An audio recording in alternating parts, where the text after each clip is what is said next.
구원받은 하나님의 백성을 향해 하나님이 가장 관심을 갖는 것은 무엇일까요? 하나님의 관심을 생각해 보신 적이 있으십니까? 우리 그리스도인들이 종종 가지는 오해 중에 하나는 우리의 관심사가 곧 하나님의 관심사가 될 것이라고 생각하는 겁니다. 여러분, 여러분의 관심사는 무엇입니까? 저를 포함한 우리 모두의 관심사는 아마 이 땅에서 행복한 삶을 사는 것일 겁니다. 어떻게 하면 내가 평안하게 살까? 어떻게 하면 이 땅을 사는 동안 내가 질병에 걸리지 않고 건강하게 아름답고 찬란한 삶을 살 것인가? 과연 그런데 하나님의 관심도 그러하실까요? 우리가 이 땅에서 평안하고 안락한 삶을 누리는 것이 우리를 향하신 하나님의 최대 관심사일까요? 이 질문에 대한 성경의 대답은 단호하고 명백합니다. 그것은 NO입니다.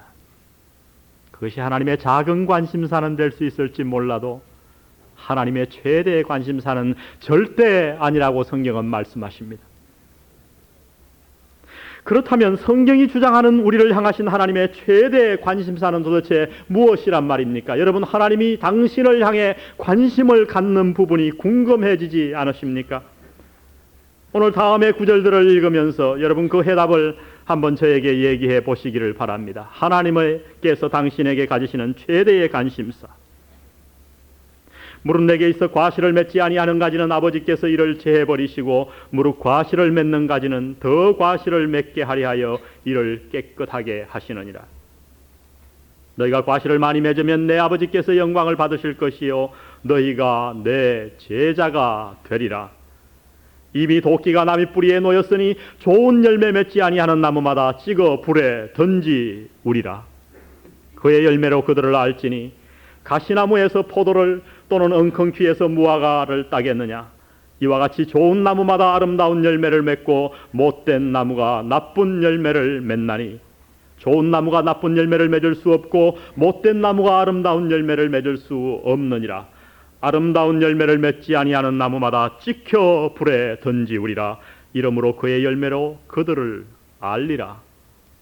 길가에서 한 무화과 나무를 보시고 그리로 가서 잎사귀밖에 아무것도 얻지 못하시고 나무에게 이르시되 이제부터 영원토록 내게 열매가 맺지 못하리라 하시니 무화과 나무가 곧 마른지라. 오늘 제가 읽어드린 이 말씀 속에 나타난 하나님의 당신을 향한 관심사가 무엇이라고 생각하십니까? 국민학생도 다 알 수 있는 말씀이에요.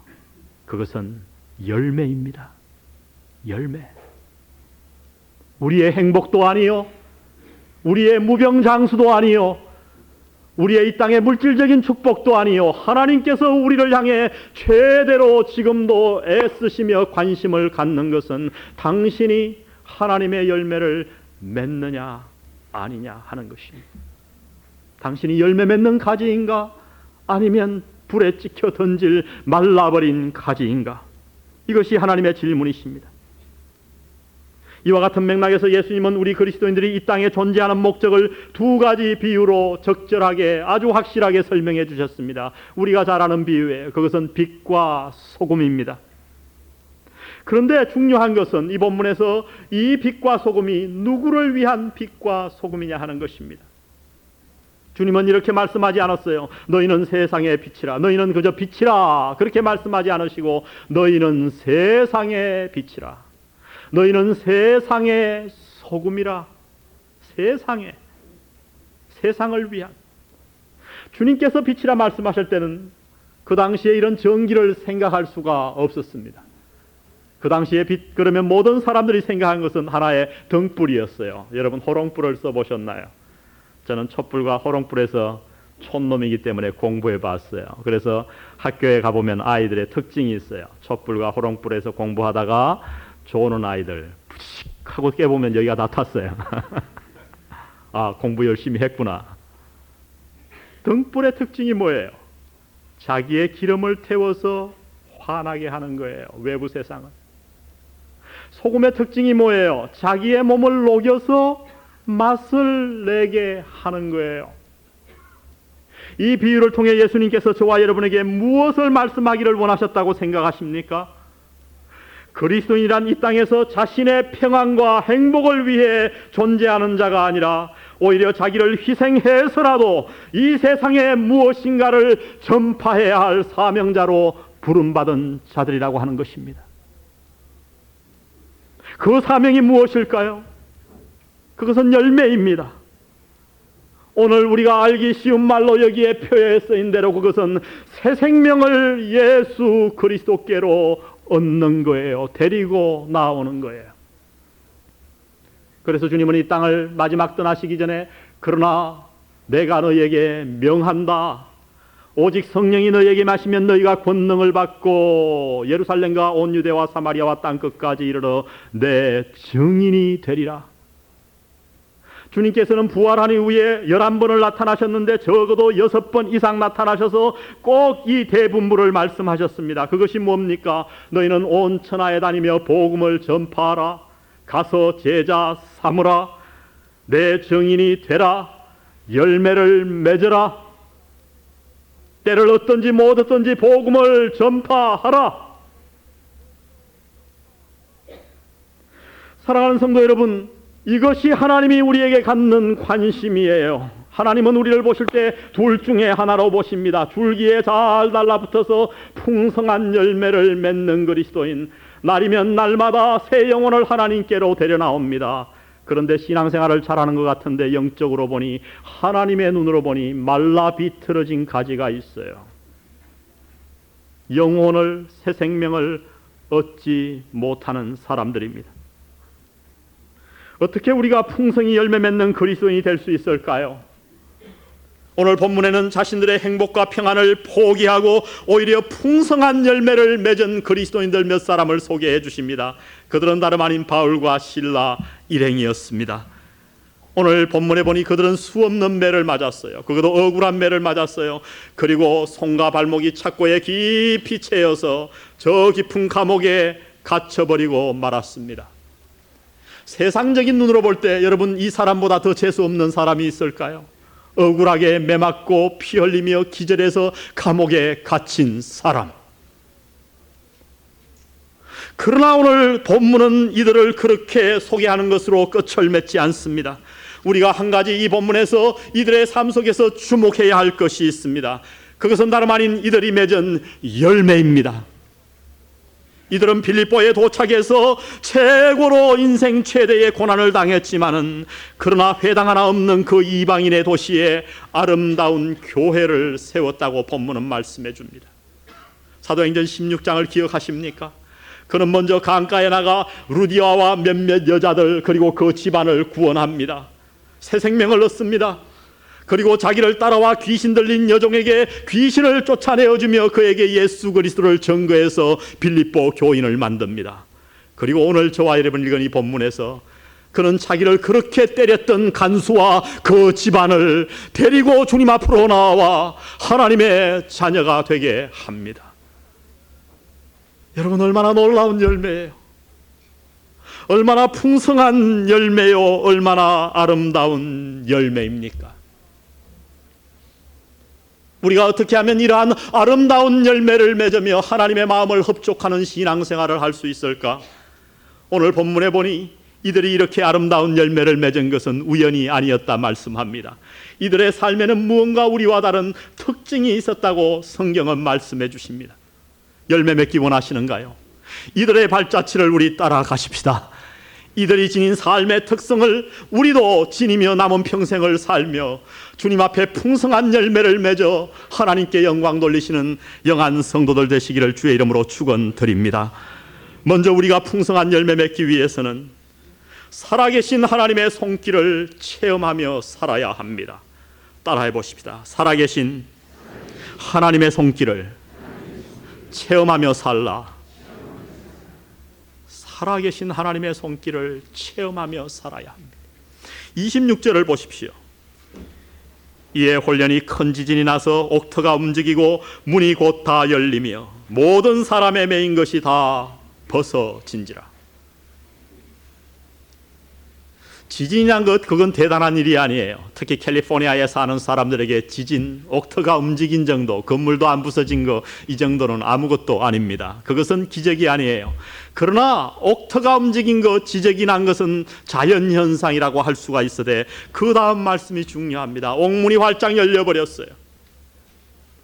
그리고 그들을 그렇게 꽁꽁 묶어놨던 쇠사슬이 다 벗어졌다고 오늘 본문은 말씀해 주십니다. 여러분, 이것은 우연이 아니라 기적이라고 성경은 소개해 주십니다. 여러분, 기적이 뭔지 아십니까? 기적은 영어 단어로 말하면 미러클입니다. 이 미러클 하면은 우리나라 말로 경이, 기적, 놀라움, 그렇게 표현할 수 있겠습니다. 우리가 잘 아는 C.S. 루이스라고 하는 사람은 기적을 이렇게 정의해 주었습니다.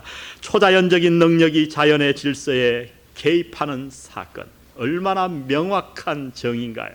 저는 참 이분을 좋아해요.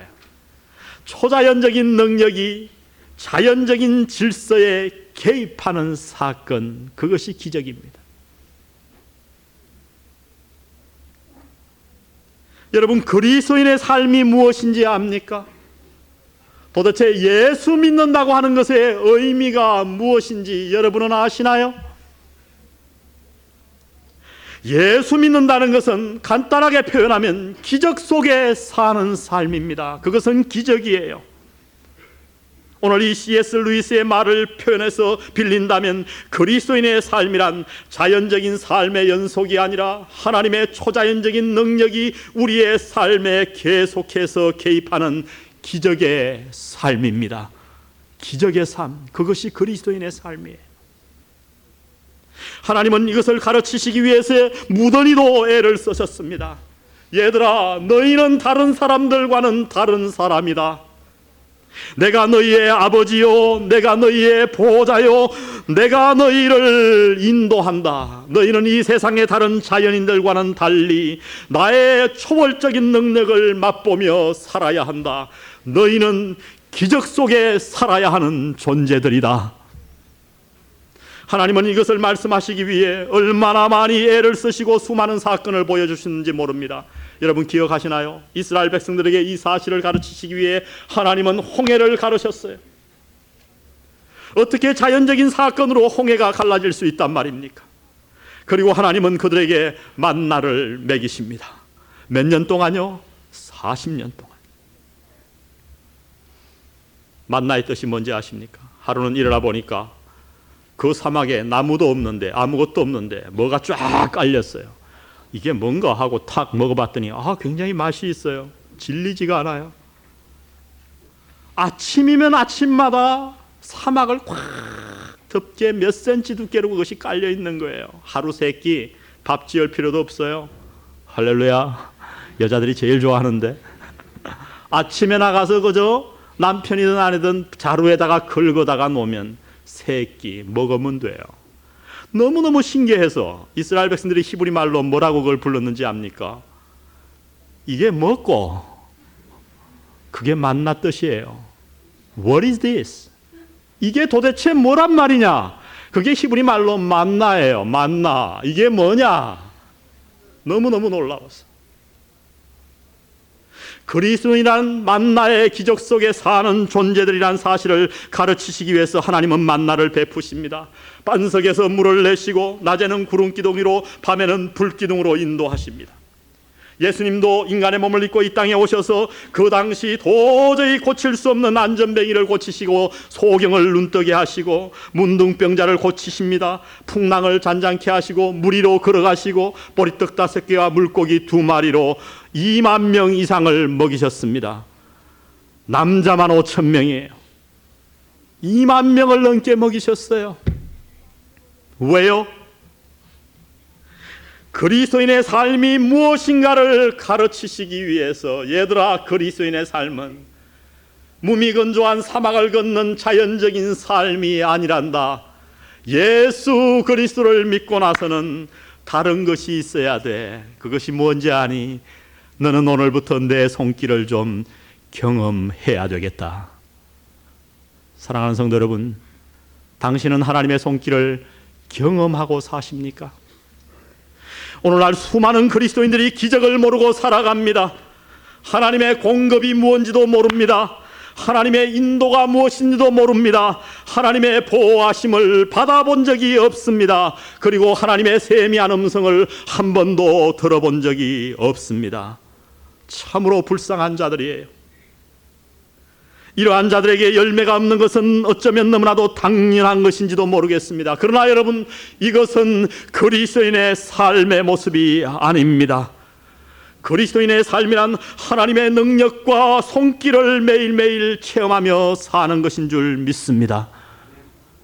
저는 제 짧은 인생 가운데 하나님의 기적을 간증하라 그러면 말할 수 없이 많아요.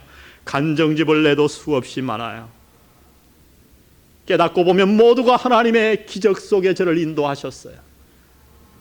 군에 들어갔습니다. 제가 안동훈련소에서 286명이 훈련받았는데 후방에 다 가실 분들이고 전방에 갈 놈은 저밖에 없더라고요. 다 이모부가 육사교장이고 내무반에서 하는 말이 그냥, 저는 근데 뭐 군대 아는 사람이 있어야죠. 돌아보니 다 목사예요. 이모부도 목사예요. 고모부도 목사예요. 외삼촌도 목사예요. 삼촌도 목사예요. 형님도 목사예요. 파출소 순경 하나 없어요. 어떡합니까? 저는 기도했어요.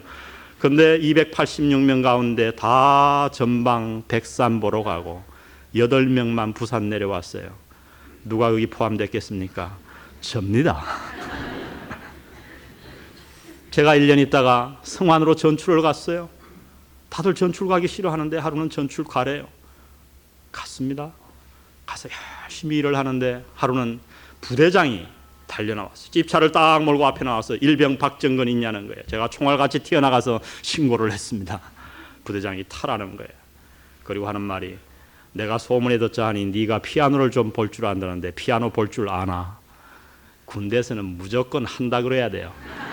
예, 제가 전문입니다. 그 길로 피아노 파는 데를 데리고 왔어요. 피아노를 보래요. 뭐 제가 압니까? 아무거나 찍으면 또 욕먹을 것 같으니까 뚜껑도 열어보고 쳐보고 뭐 분해도 해보고, 분해하는 법은 알았거든요. 딱 분해하니까 아주 인정하는 눈길로 쳐다보시더라고요. 제가 이겁니다. 그 길로 그 피아노를 배달해서 교회에 갖다 놓으셨어요. 그리고 중대장을 부릅니다. 제 앞에서. 앞으로 이 박정근 일병 부대에서 타치하지 마. 교회에 방 하나 만들고 거기에 숙식하고 지내게 해. 그리고 저에게 보직을 줬어요. 보직 이름이 뭔지 압니까? 피아노 관리병. 밥만 먹고 저는 피아노만 닦으면 돼요. 그리고 부대장 집이 옆에 있었어요. 일주일 내내 연습해가지고 주일날 피아노 반주하는 게 제 임무였어요. 제가 나중에 알고 보니까 그 부대장님이 성경을 7번 읽었어요. 하나님의 은혜를 받고. 근데 제가 쫄병 때 걸로 갔는데 우리 군종 고참병이 그날 빠져가지고 제가 한번 설교를 하게 되었어요. 이쁘게 봤던가 봐요. 피아노 치라고 거기 데려다 놓은 게 아니고 절대 모든 사역에서 예외. 1년 동안 저에게 말씀 읽을 시간을 주셨어요. 제가 그 1년 동안 얼마나 하나님의 말씀을 읽고 기도하며 지냈는지, 우리 소대장이 와서 늘 하는 말이, 야, 나도 어떻게 하면 너처럼 한번 군대 생활 해보냐. 백을 써서 그렇게 할 수 있겠습니까?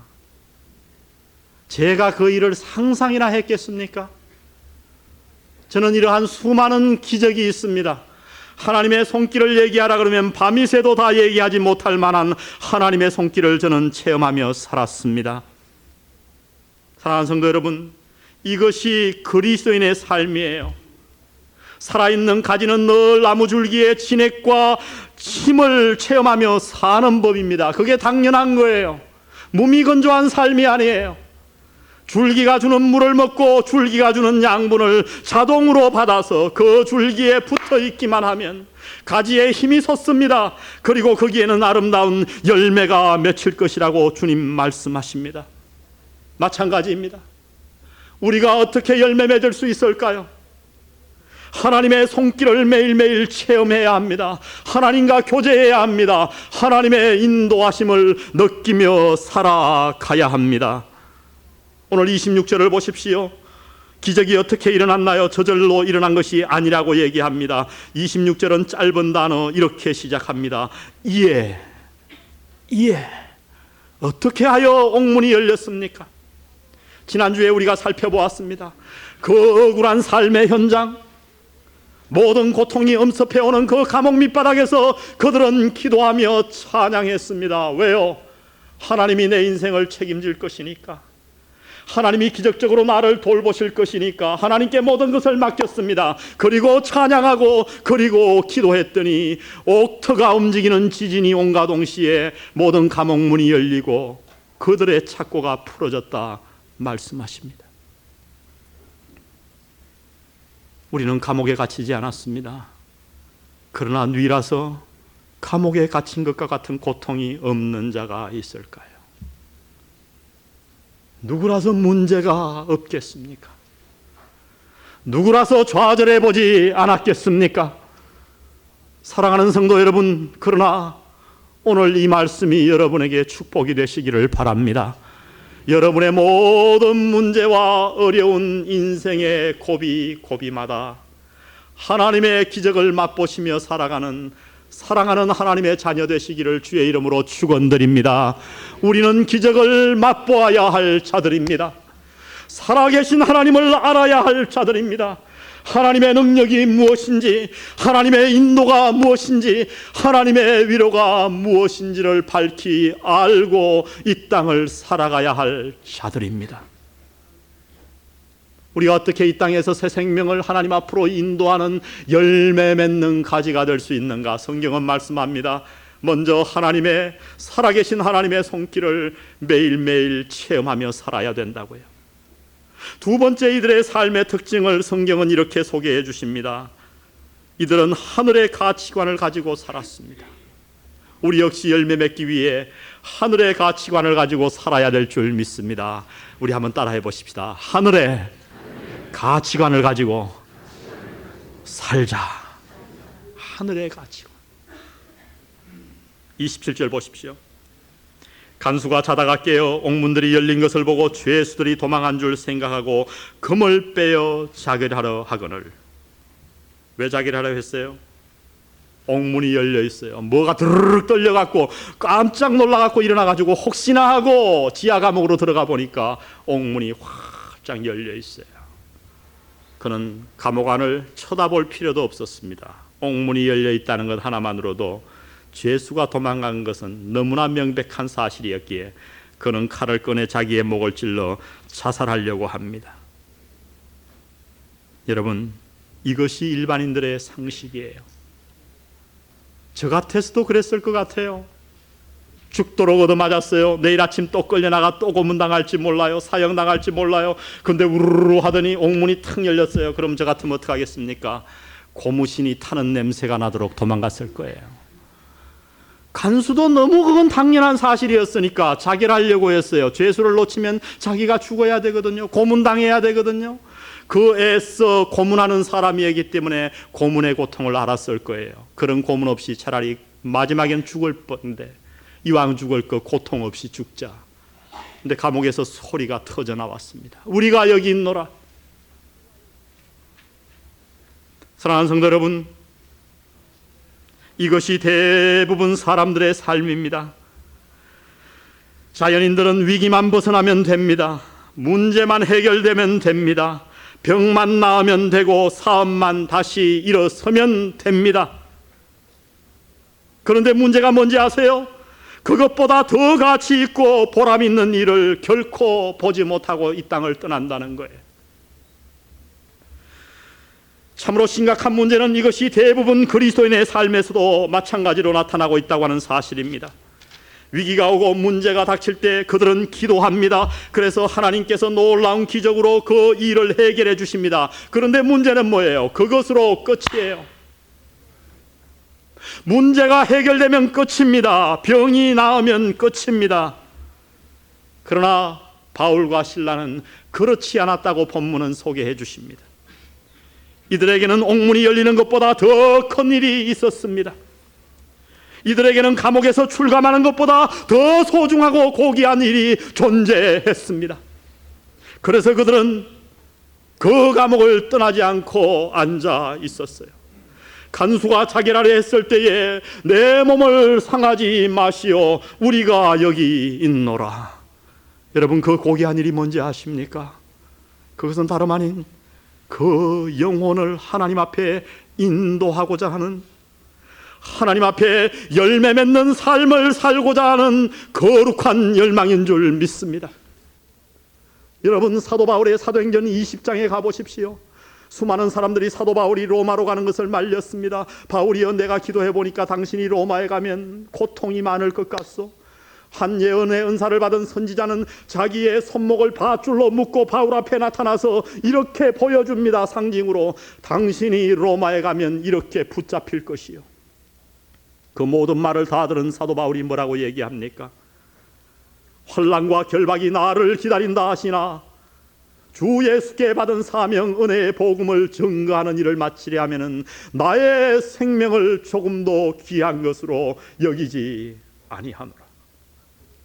성도 여러분, 바울에게는 생명보다 더 귀한 것이 있었습니다. 이 땅의 지위와 이 땅의 부귀와 이 땅의 건강보다 훨씬 더 고귀한 일이 있었습니다. 여러분, 그것이 무엇인지 압니까?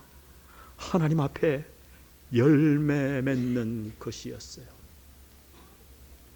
이날도 그들이 얼마나 도망가고 싶었겠습니까? 그러나 그 간수에게 이미 복음을 전했던 것 같아요.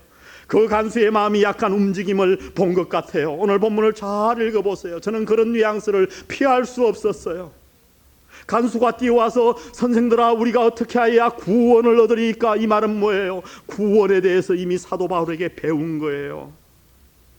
가망이, 희망이, 확률이 남아있음을 알고 그들은 옥문이 열렸을 때 도망가지 않았습니다. 이 간수를 내가 하나님 앞에 인도할 수 있을지 모르겠다. 간수가 옥문이 열린 것을 보고 자기라도 했을 때, 여보시오, 당신의 몸을 상치 마시오, 우리가 그대로 여기 있노라. 우리 29절을 다 같이 한번 읽어보십시다. 그 얘기를 들은 간수의 반응입니다. 시작.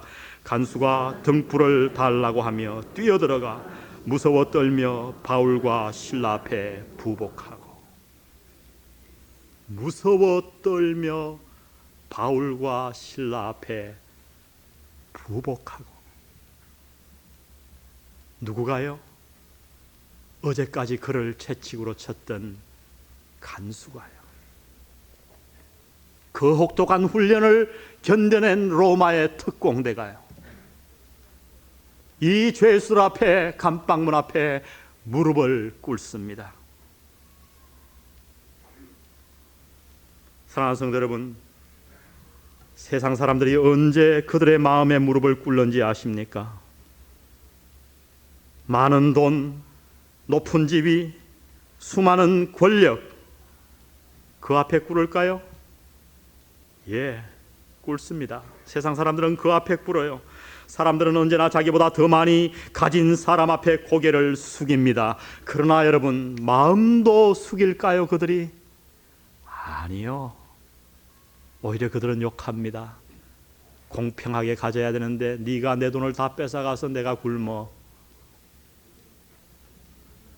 자신보다 더 높은 권력 앞에 머리를 숙이고 무릎을 꿇습니까? 예, 꿇습니다. 그러나 마음도 꿇을까요? 아니요. 돌아서서 욕합니다. 권력을 쓰면 쓸수록 그들은 돌아서서 손가락질합니다. 언제 세상 사람들이 그들의 마음을 숙일까요? 자신보다 더 위대하고 진정한 가치관을 가진 사람 앞에 그들의 마음을 부복할 줄 믿습니다. 우리가 가진 것이 없어도, 비록 죄수의 몸이라고 해도, 우리가 하나님을 향한 하늘의 가치관을 가지고 있을 때 비로소 사람들은 우리 앞에 찾아와 마음을 꿇습니다. 마음의 무릎을 부복합니다. 오늘 이 간수를 보십시오. 자신이 수없이 이 죄수들을 때렸을 것입니다. 그 당시 채찍은 가죽건에 쇠붙이가 붙어 있었어요. 칠 때마다 몸에서 피가 흘렀을 겁니다. 그러나 때리면서 그들은 이 사람들이 보통 사람과 다르다고 하는 사실을 깨달았을 거예요. 보통은 이를 갑니다. 원망합니다. 아프다고 얘기합니다. 그러나 이 사람들은 육체의 고통은 있을지언정 원망의 눈빛을 찾아볼 수 없었어요. 때리면서도 뭔가 달라요. 질문하는 말마다 예수 그리스도를 증거합니다. 사랑이 넘치는 듯해요. 때릴 대로 다 때려서 기적한 시식 같은 사람을, 기절한 사람들을 감옥에 쳐넣었습니다. 그런데 밤중에 웬 소리가 들려옵니다. 자세히 들어보니 기도요 찬송 소리였어요. 여러분, 그 소리를 듣는 죄수들이 얼마나 조용했겠습니까? 간수라서 그 찬송 소리를 못 들었겠습니까? 그런데 자다가 깨어보니 문이 열렸어요. 이제 끝이구나 하고 자결하려 하는 그 순간 그들은 도망가지 않고 남아 있었어요. 너무나도 큰 충격을 받은 거예요.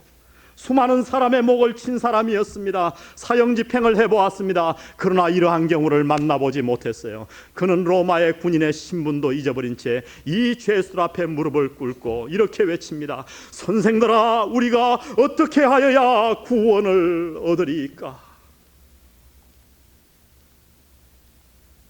사랑하는 성도 여러분, 이것이 우리가 만나는 사람들의 외침이 되어야 할 줄 믿습니다. 여보시오, 내가 어떻게 하면 당신 같은 삶을 살 수 있겠소? 내도 어떻게 하면 당신 같은 인생을 좀 살아보겠단 말이요. 선생이여, 나에게 당신이 믿는 그 예수를 좀 소개해 주시오. 구원을 소개해 주시오. 나도 구원받아야 되겠소. 마음의 무릎을 꿇고 우리 앞에. 이 일이 어떻게 가능합니까? 오늘날 수많은 그리스도인들이 있습니다. 그들은 기도합니다. 교회에서 봉사합니다. 집사와 안수 집사, 그래서 하나님의 축복을 많이 받았습니다. 그러나 그들의 가치관은 변하지 않았어요. 마음을 벗깁니다. 양파 벗기듯이 벗기고 또 벗겨보면 그 안에 내가 있고 돈이 있는 거예요. 여러분, 세상 사람들이 왜 항복하지 않는지 아십니까? 우리 그리스도인들이 떼돈을 벌어서 부자들만 여기에 다 모여 있으면 교인들이 여기에 몰려올까요? 아니요. 그들은 자신들이 꿈도 꿀 수 없는 남다른 가치관을 보기 원하는 줄 믿습니다.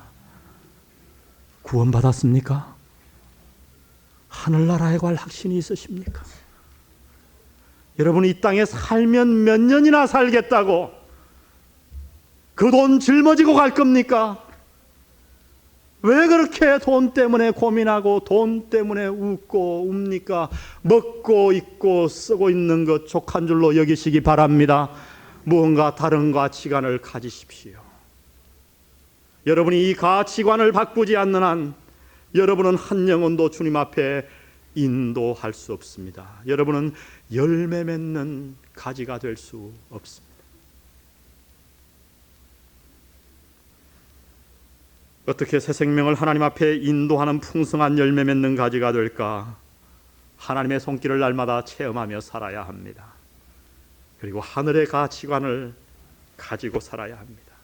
마지막 본문은 이렇게 소개해 줍니다. 구체적인 복음을 전파해야 한다고요. 31절 우리 다 같이 한번 읽어볼까요? 시작. 저희를 데리고 나가 가로되 선생들아, 30절입니다. 죄송합니다. 31절입니다. 다 같이 읽읍시다. 시작. 가로되 주 예수를 믿으라. 그리하면 너와 내 집이 구원을 얻으리라. 주 예수를 믿으라. 그리하면 너와 내 집이 뭘 얻으리라? 구원을 얻으리라. 왜 사도 바울이 그냥 예수를 믿으라 하지 않고 주 예수를 믿으라 그랬을까요? 여기 주라는 말이 뭐예요? 이거는 주인이란 말이에요. Lord, 나의 주인.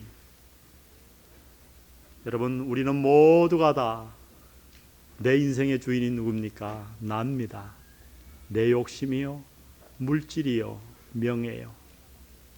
여러분, 예수 믿는다고 하는 것은 뭐냐 하면 이 주인의 권리를 양도하는 거예요. 누구에게? 예수님께. 그래서 성경에 보면 주 예수를 믿으라. 오늘 사도 바울이 특별히 이렇게 선포한 이유는 이 로마 군인은 로마의 정부를 주인으로 섬겼고 자기의 상관을 주인으로 섬겼습니다. 주인이 죽으라 그러면 죽는 거예요. 상관이 주인의식이 투철했던 이 로마 군인에게 사도 바울은 예수를 이렇게 소개합니다. 예수 믿는 것은 무엇이냐? 주인의 자리를 옮기는 것이다. 여러분, 당신은 복음을 아시나요? 당신의 마음속에 주인이 누구십니까? 정말 예수님이 당신의 마음속에 주인으로 계십니까? 예수 믿는다는 것은 주인을 바꾸는 것입니다. 이렇게 복음을 전했더니 그 결과는 너무나도 아름다웠습니다. 33절을 제가 읽습니다. 밤 그 시에 간수가 저희를 데려다가 그 맞은 자리를 씻기고, 왜요? 피가 너무너무 많았거든요. 자기와 그 권속이 다 침례를 받은 후 34절 다 같이 읽으십시다. 시작.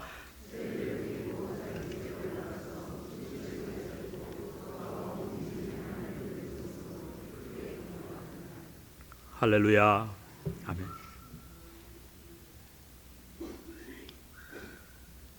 훗날 사도 바울이 빌립보 교회를 순방하며 설교하던 모습을 한번 연상해 보십시오. 강대상에 섰습니다. 거기에 루디아와 그 집안 식구들이 여집사가 되어서 쫙 한쪽에 앉아 있어요. 점치는 요정이 시집가서 아이를 8이나 낳았습니다. 여러분, 성경에 이거 없어요?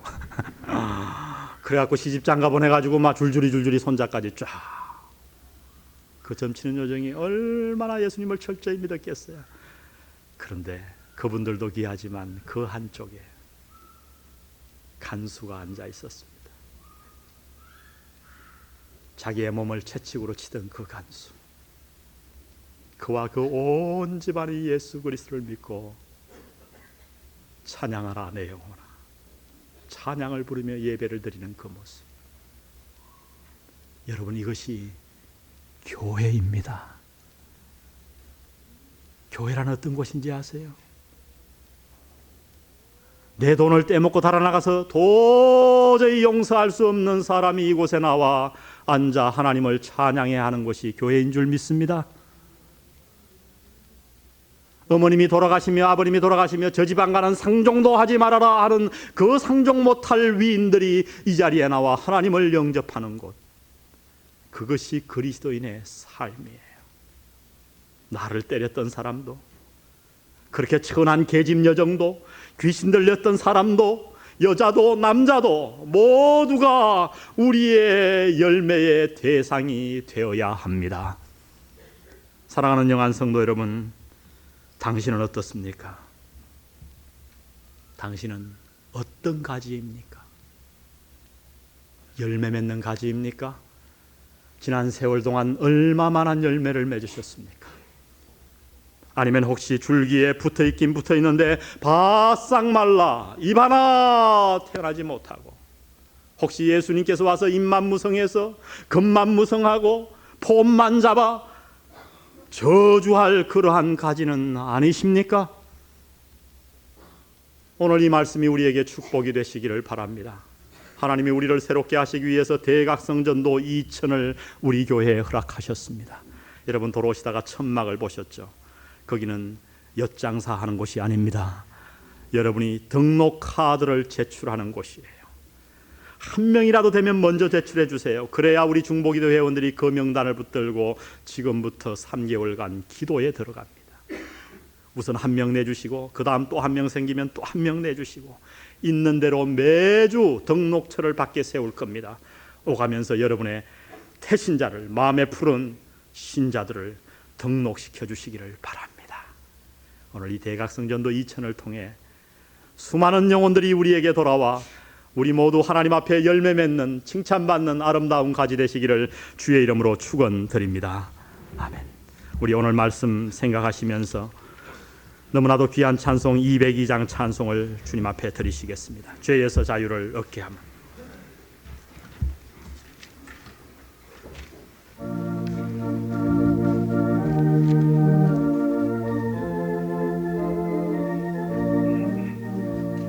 죄에서 자유를 얻게 함은 보혈의 능력, 주의 보혈, 시험을 이기는 승리되리 참 놀라운 능력이로다.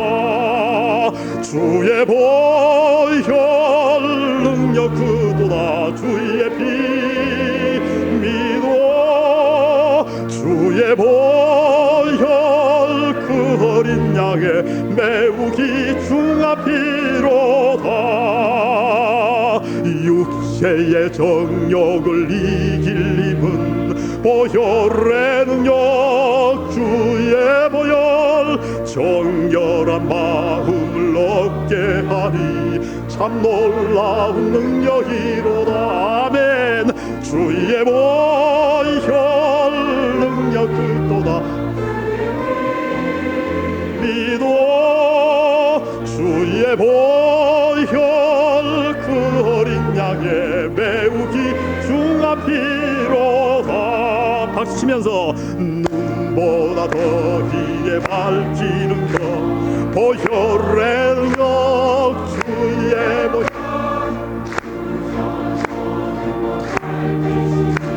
참 놀라운 능력이로다 아멘 주의 보혈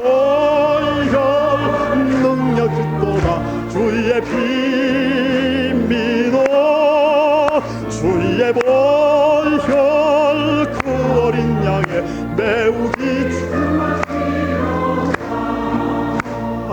구주의 복음을 전할 제목 보혈의 능력 주의 보혈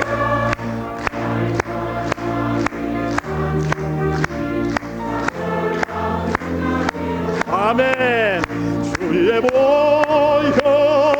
능력인도다 주의 피 주의 보혈 그 어린 양의 매우 귀중한 피로다 주의 보혈 능력인도다 주의 피 주의 보혈 그 어린 양의 매우 귀중한 피로다